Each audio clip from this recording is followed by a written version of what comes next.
নমস্কার বন্ধুরা, আজকে 4 তারিখের 8টা থেকে শুরু হচ্ছে ভোট গণনা। তবে ভোট গণনার আগেই বিস্ফোরক শুভেন্দু অধিকারী তিনি কিন্তু পরিষ্কারভাবে বললেন যে এবার গণধোলাই হবে।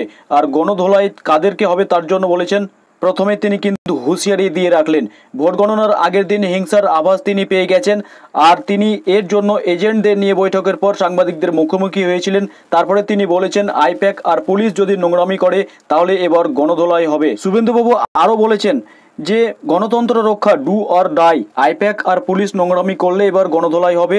আর এরপরই আদালতের রায়কে হাতিয়ার করে রাজ্য পুলিশকে আক্রমণ করেন শুভেন্দু অধিকারী। বলেন কলকাতা হাইকোর্ট আজ 3টে থাপ্পড় মেরেছে মমতার পুলিশকে।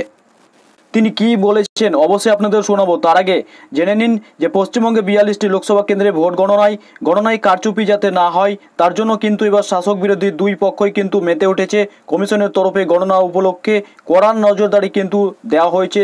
ত্রিস্তরীয় নিরাপত্তা বলয় তৈরি করা হয়েছে গণনা কেন্দ্রগুলির চারিদিকে। আর এর সাথে সাথে রয়েছে সিসিটিভি ফুটেজের নজরদারি। শুভেন্দু অধিকারী কেন গণধোলাইয়ের হুঁশিয়ারি দিলেন, চলুন তিনি কি বললেন নিজে মুখে শুনে নিন, নিজে কানে ভালোভাবে শুনে নিন। গণতন্ত্র রক্ষা করা ডু অর ডাই, আইপ্যাক আর পুলিশ নোংরামি করলে গণধোলাই হবে। কলকাতা হাইকোর্ট আজকে 3টে থাপ্পড় মেরেছে মমতা পুলিশকে।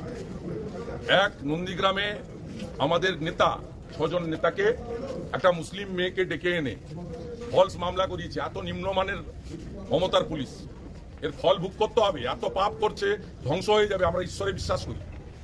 আজকে হাইকোর্ট তাদেরকে মামলায় স্থগিতাদেশ দিয়েছে।